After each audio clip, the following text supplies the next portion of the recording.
तदंतर अपने गुह सूत्र में बताई हुई विधि के अनुसार औपासनाग्नि में आज भागान्य हवन करके अग्नि देवता संबंधी यज्ञ विषयक स्थाली पाक होम करना चाहिए। इसके बाद भू स्वाहा इस मंत्र से पूर्णाहुति होम करके हवन का कार्य समाप्त करें। तत्पश्चात आलस रहित हो अपराह्न काल तक गायत्री मंत्र का जप करता रहे। तदंतर स्नान करके सायंकाल की संध्योपासना तथा सायंकालिक उपासना संबंधी नित्य होम आदि करके मौन हो गुरु की आज्ञा ले चरु पकाए। ओम नमः शिवाय। कैसे हैं आप लोग? ईश्वर कृपा से आप सब अच्छे होंगे। ईश्वर सब पे कृपा बनाए रखे, सबका कल्याण करे। आज मैं बताने जा रही हूँ शिशु महापुराण की कैलाश संहिता अध्याय नंबर 13 और संन्यास ग्रहण की शास्त्रीय विधि, गणपति पूजन, होम, तत्व शुद्धि, सावित्री प्रवेश, सर्व संन्यास और दंड धारण की आदि के प्रकार का वर्णन करने जा रहे हैं। ओम नमः शिवाय, ओम नमः शिवाय, हर हर बोले नमः शिवाय, गंगाधराय शिव गंगाधराय, हर हर बोले नमः शिवाय, नमः शिवाय, ओम नमः शिवाय, हर हर बोले नमः शिवाय, ओम नमः शिवाय।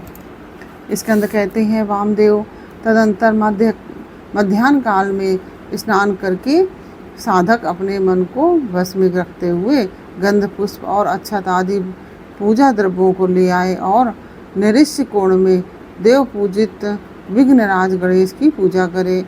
गणानाम त्वा आदि मंत्र से विधि पूर्वक गणेश जी का आह्वान करे।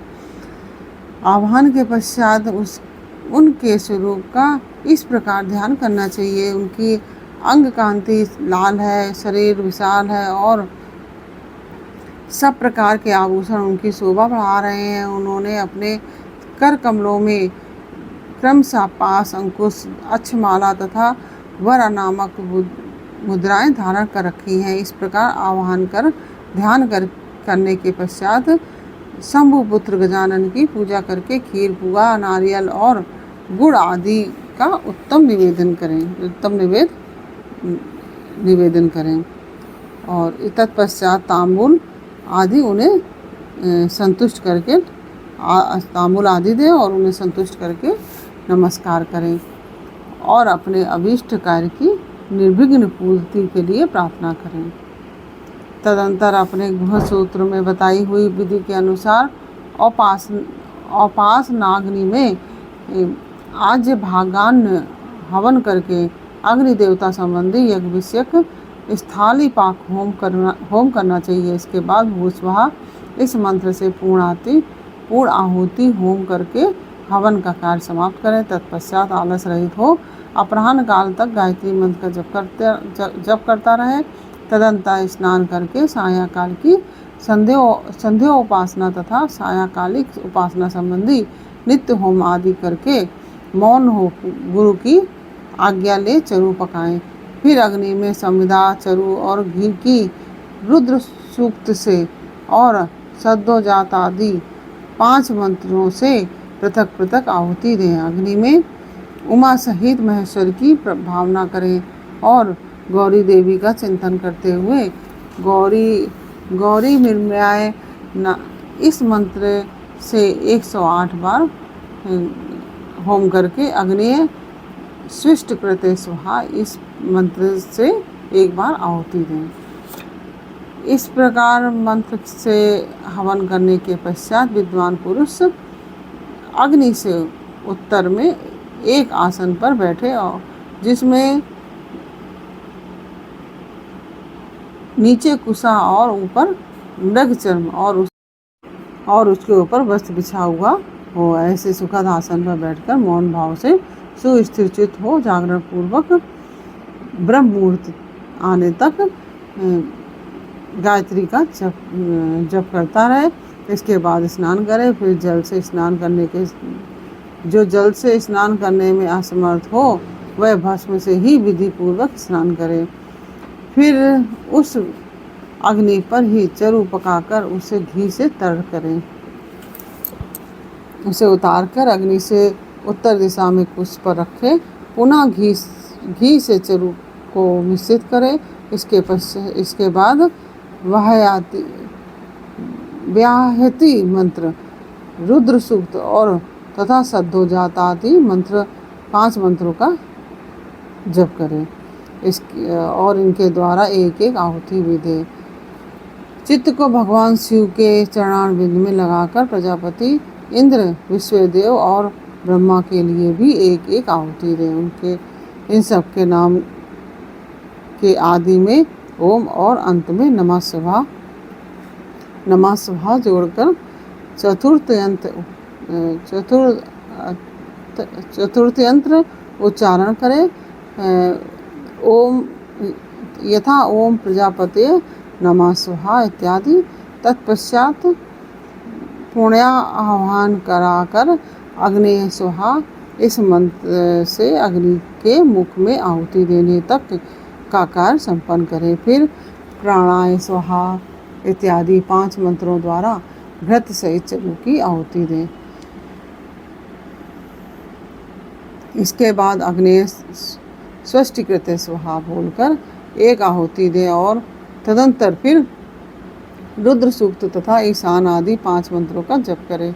महेश आदि चतुर्व्यूह मंत्रों का भी पाठ करें। इस प्रकार तंत्र होम करके अपनी गुह शाखा में बताई हुई पद्धति के अनुसार उन देवताओं के उद्देश्य से बुद्धिमान पुरुष सांग होम करे। इस तरह जो अग्निमुख आदि कर्म तंत्र को प्रवर्तित करता है उसका निर्वाह करके विरजा होम करे। 26 तत्व रूप इस शरीर में छिपे हुए तत्व समुदाय की शुद्धि के लिए विरजा होम करना चाहिए। उस समय यह कहे कि मेरे शरीर में जो ये तत्व हैं उनकी इन सब की शुद्धि हो। इस प्रसंग में आत्म तत्व की शुद्धि के लिए अरुण केतुक मंत्रों का पाठ करते हुए पृथ्वी आदि तत्व से लेकर पुरुष तत्व पर्यंत क्रमशः सभी तत्वों की शुद्धि के निमित्त घृत युक्त चरु का होम करे तथा शिव के चरण बिंदु का चिंतन करते हुए मौन रहे। पृथ्वी, जल, तेज, वायु और प्रकाश ये पृथिव्यादि पंचक कहलाते हैं। शब्द, स्पर्श, रूप, रस और गंध ये शब्द आदि पंचक हैं। वाक, पाणी, पाद, वायु और तथा उपस्थ ये वाग आदि पंचक हैं। श्रोत, नेत्र, नासिका, रसना और त्वक ये श्रोत्र आदि पंचक हैं। सिर, पार्श्व, पृष्ठ और उदर ये 4 हैं। इन्हीं में जंगा को भी जोड़ लें। फिर त्वक आदि 7 धातुएं हैं। प्राण, अपान आदि 5 वायुओं को प्राण आदि पंचक कहा गया है। अन्नमय आदि 5 कोशों को कोश पंचक कहते हैं। इनके नाम इस प्रकार हैं: अन्नमय, प्राणमय, मनोमय, विज्ञानमय और आनंदमय। इनके सिवा मन, चित्त, बुद्धि, अहंकार, ख्याति, संकल्प, गुण, प्रकृति और पुरुष हैं। भोक्तापन को प्राप्त हुए पुरुष के लिए भोग काल में जो 5 अंतरंग साधन हैं उन्हें तत्व पंचक कहा गया है। इनके नाम ये हैं: नियति, काल, राग, विद्या और कला। ये 5 माया से उत्पन्न हैं। मायाम तु प्रकृति विद्यात्। इस स्तुति में प्रकृति ही माया कही गई है। उसी से ये तत्व उत्पन्न हुए हैं, इसमें संशय नहीं है। काल का स्वभाव ही नियति है, ऐसा श्रुति का कथन है। ये नियति आदि जो 5 तत्व हैं इन्हीं को पंचकंचुक कहते हैं। इन 5 तत्वों को ना जानने वाला विद्वान भी मूढ़ ही कहा गया है। नियति प्रकृति के नीचे है। नियति प्रकृति से नीचे है और यह पुरुष प्रकृति से ऊपर है। ऐसे कौवे की एक ही आँख उसके दोनों गोलकों में घूमती रहती है। उसी प्रकार पुरुष प्रकृति और नियति दोनों के पास रहता है। यह विद्या तत्व कहा गया है। शुद्ध विद्या, परमेश्वर, सदाशिव, शक्ति और शिव, इन पांचों को शिव तत्व कहते हैं। ब्रह्मन प्रज्ञानम ब्रह्म, इस श्रुति के वाक्य से यह शिव तत्व ही प्रतिपादित हुआ है। मुनीश्वर, पृथ्वी से लेकर शिव पर्यंत जो तत्व समूह है उसमें से प्रत्येक को क्रमशः अपने अपने कारण में लीन करते हुए उसकी शुद्धि करें। पृथिव्यादि पंचक, शब्दादि पंचक, वागादि पंचक, श्रोत्र आदि पंचक, सिरादि पंचक, त्वगादि धातु सप्तक, प्राणादि पंचक, अन्नमयादि कोश पंचक, मन आदि पुरुषांत तत्व,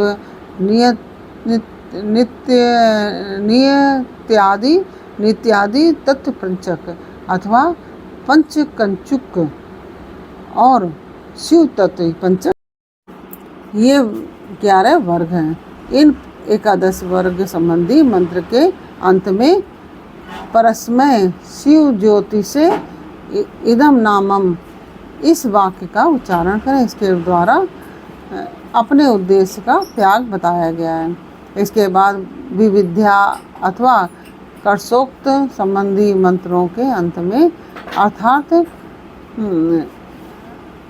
विविध्याय स्वाहा, कर्षोत्काय स्वाहा, इनके अंत में स्वतत्व त्याग के लिए व्यापकाय परमात्मा ने शिव ज्योति से विश्वभूत घसनोत्सु काय परस्मय देवाय इदम नामम, इसका उच्चारण करके तत्पश्चात मतलब इस तरह से मंत्र आदि बोलकर अंत में विश्व रूपाय पुरुषाय ओम स्वाहा बोलकर स्वत्व त्याग के लिए जो आदि मंत्र का उच्चारण करें। इसके तदंतर अपनी शाखा में बताई हुई विधि से पहले तंत्र कर्म का संपादन करके घृत मिश्रित चरु का प्राशन एवं आचमन करने के पश्चात पुरोधा आचार्य को सुवर्ण आदि से संपन्न समुचित दक्षिणा दें। फिर ब्रह्मा का विसर्जन करके प्रातःकालिक उपासना संबंधी नित्य होम करें। इसके पश्चात मनुष्य सम्मा सिंचन्तु मरुता, इस मंत्र का जप करें। तत्पश्चात आदि मंत्रों के द्वारा मंत्रों से हाथ को अग्नि में तपाकर उस अग्नि को अद्वैत धाम स्वरूप अपने आत्मा में आरोपित करें। तदंतर प्रातःकाल की संध्योपासना करके सूर्योपस्थान के पश्चात जलाशय में जाकर नाभि तक जल के भीतर प्रवेश करें। वहाँ प्रसन्नतापूर्वक मन को स्थिर करके उत्सुकतापूर्वक वेद मंत्रों का जप करें। जो अग्निहोत्री हो वह स्थापित अग्नि में प्रजापत्यष्टि करें तथा वेदोक्त वैश्वानर स्थाली पाक होम करके उसमें अपना सब कुछ दान कर दें। पूर्वोक्त रूप से अग्नि का आत्मा में आरोप करके ब्राह्मण घर से निकल जाए। मुनीश्वर फिर वह साधक निम्नांकित रूप से सावित्री प्रवेश करें। और बाकी जो मंत्र हैं तो वो सावित्री प्रवेश के वो पुरोहित लोग जानते हैं। ओम भूप सावित्रीं प्रवेश्यामि, ओम तस्य वितुर्वरेण्यं, ओम भुवा सावित्री प्रवेशयामि भर्गो देवस्य धीमहि ओम स्वा सावित्रीं प्रवेशयामि धियो यो न प्रचोदयात् ओम भूर्भुवः स्वः सावित्री प्रवेशयामि तत्सवितुर्वरेण्यं भर्गो देवस्य धीमहि धियो यो न प्रचोदयात्। इन वाक्यों का प्रेम पूर्वक उच्चारण करें और चित्त को चंचल ना होने दें। उस समय गायत्री का इस प्रकार ध्यान करें। ये भगवती गायत्री साक्षात भगवान शंकर के आधे शरीर में वास करने वाली हैं। इनके 5 मुख और 10 भुजाएं हैं। ये 15 नेत्रों से प्रकाशित होती हैं। नूतन रत्न में किरीट से जगमगाती हुई चंद्रलेखा इनके मस्तक को विभूषित करती है। इनकी अंग कांति शुद्ध स्फटिक मणि के समान उज्जवल है और ये शुभ लक्षणा देवी अपने 10 हाथों में 10 प्रकार के आयुध धारण करती हैं। हार, केयूर, बाजूबंद, कड़े, करधनी और नूपुर आदि इस आभूषणों से इनके अंग विभूषित हैं। इन्होंने दिव्य वस्त्र धारण कर रखा है। इनके सभी आभूषण रत्न निर्मित हैं। ब्रह्मा, विष्णु, देवता, ऋषि तथा गंधर्वराज और मनुष्य ही सदा इनका सेवन करते हैं। ये सर्वव्यापिनी शिवा सदा शिव देव की मनोहारिणी धर्मपत्नी है। संपूर्ण जगत की माता, तीनों लोकों की जननी, त्रिगुणमयी, निर्गुणा और अजन्मा है। इस प्रकार गायत्री देवी के स्वरूप का चिंतन करते हुए शुद्ध बुद्धि वाला पुरुष ब्राह्मण तत्व आदि प्रदान करने वाली अजन्मा आदि देवी त्रिपदा गायत्री का जप करें। गायत्री विभूतियों से उत्पन्न हुई है और उन्हीं में लीन होती हैं। विभूतियाँ प्रणव से प्रकट हुई हैं और प्रणव में ही लय को प्राप्त होती हैं। प्रणव संपूर्ण वेदों का आदि है।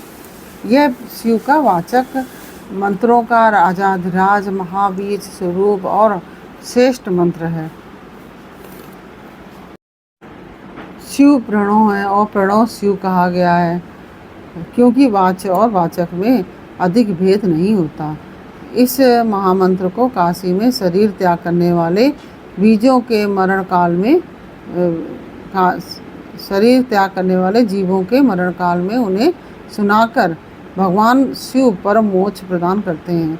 इसलिए श्रेष्ठ यति अपने हृदय कमल के मध्य में विराजमान एकाक्षर प्रणव रूप परम कारण शिव देव की उपासना करते हैं। दूसरे मुमुक्षु, धीर एवं विरक्त लौकिक पुरुष भी मन से विषयों का परित्याग करके प्रणव रूप परम शिव की उपासना करते हैं। इस प्रकार गायत्री का शिववाचक प्रणव में लय करके अहम वृक्षस्य रेरिवा का इन अनुवाक का जप करें। तत्पश्चात इस अनुवाद को आरंभ से लेकर श्रुतम में गोपाय तक पढ़कर कहें। और मैं स्त्री की कामना, धन की कामना और लोगों की ख्याति की कामना से ऊपर उठ गया हूँ। मुने इस वाक्य का मंद, मध्यम और उच्च स्वर से क्रमशः 3 बार उच्चारण करें। तत्पश्चात षष्ठी स्थिति और लय के क्रम से पहले प्रणव मंत्र का उद्धार करके फिर क्रमशः इन वाक्यों का उच्चारण करें। और इन वाक्यों का मंत्र मध्यम और उच्च स्वर से हृदय में सदाशिव का ध्यान करते हुए सावधान चित्त से उच्चारण करें। तदनंतर मेरी ओर से सब प्राणियों को अभयदान दिया गया, ऐसा कहते हुए पूर्व दिशा में 1 अंजलि जल लेकर छोड़ें। इसके बाद में शिखा के शेष बालों को हाथ से उखाड़ डालें और यज्ञोपवीत को निकालकर जल के साथ हाथ में ले इस प्रकार कहें। ओम भू समुद्रम गच्छ स्वाहा यूँ कहकर उसका जल में ही होम कर दें। फिर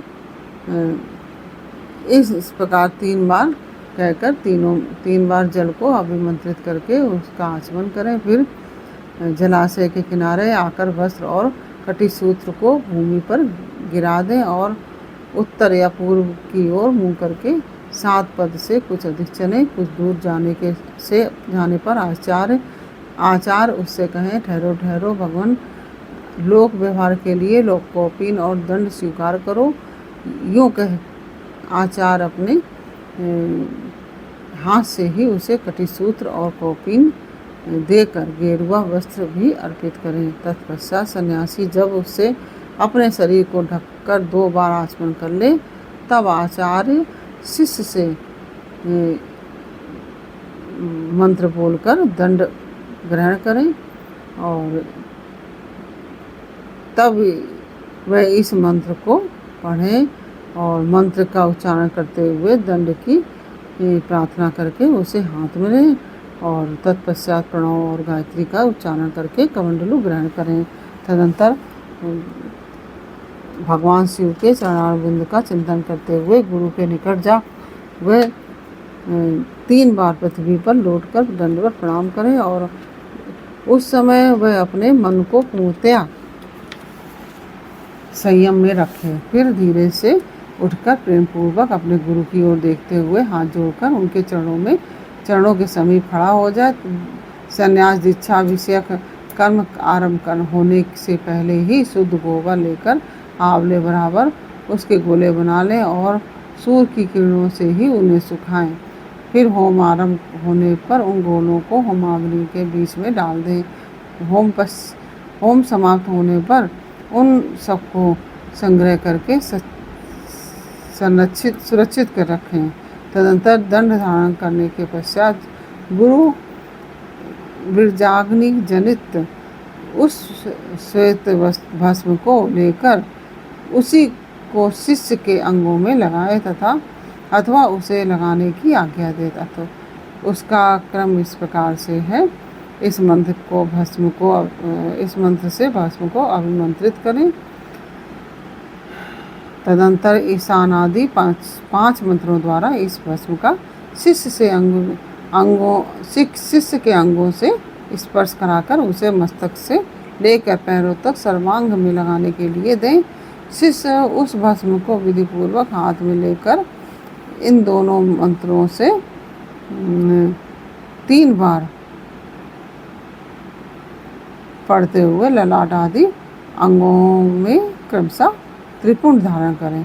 तत्पश्चात शिष्य शेष अपने हृदय कमल में विराजमान उमा सहित भगवान शंकर का भक्तियुक्त चित्त से ध्यान करें। फिर गुरु शिष्य के मस्तक पर हाथ रखकर उसके दाहिने कान में ऋषि छंद और देवता सहित प्रणव का उपदेश करें। इसके बाद कृपा करके प्रणव के अर्थ का भी बोध कराएं। श्रेष्ठ गुरु को चाहिए कि वह प्रणव के 6 प्रकार के अर्थ का ज्ञान कराते हुए उसके 12 भेदों का उपदेश दे। तत्पश्चात शिष्य दंड की भांति पृथ्वी पर पड़कर गुरु को साष्टांग प्रणाम करे तथा और सदा उनके अधीन रहे। उनकी आज्ञा के बिना दूसरा कोई कार्य न करे। गुरु की आज्ञा से शिष्य वेदांत के तात्पर्य के अनुसार सगुण निर्गुण भेद से शिव के ज्ञान में तत्पर रहे। गुरु अपने उसी शिष्य के द्वारा श्रवण मनन और निधिध्यासन पूर्वक जप के अंत में प्रातःकालिक आदि नियमों का अनुष्ठान करवाए। कैलाश प्रस्तर नामक मंडल में शिव के द्वारा प्रतिपादित मार्ग के अनुसार शिष्य वहीं रहकर शिव पूजन करे। यदि गुरु के आदेश के अनुसार वह प्रतिदिन वहीं रहकर मंगलमय देवता शिव की पूजा करने में असमर्थ हो तो उससे अर्धा रहित स्फटिकमय शिवलिंग ग्रहण कर ले और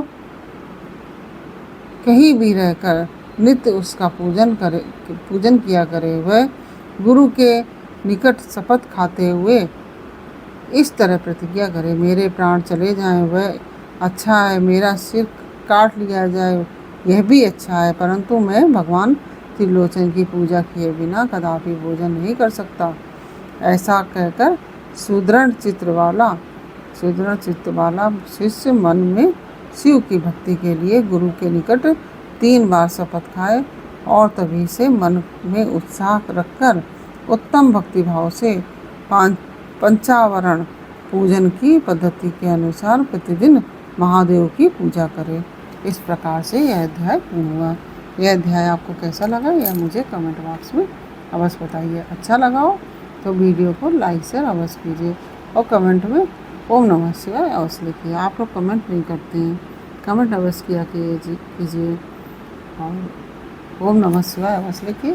फिर मिलते हैं आपसे अगले अध्याय के साथ अगले वीडियो में। तब तक के लिए ओम नमः शिवाय। राधे राधे।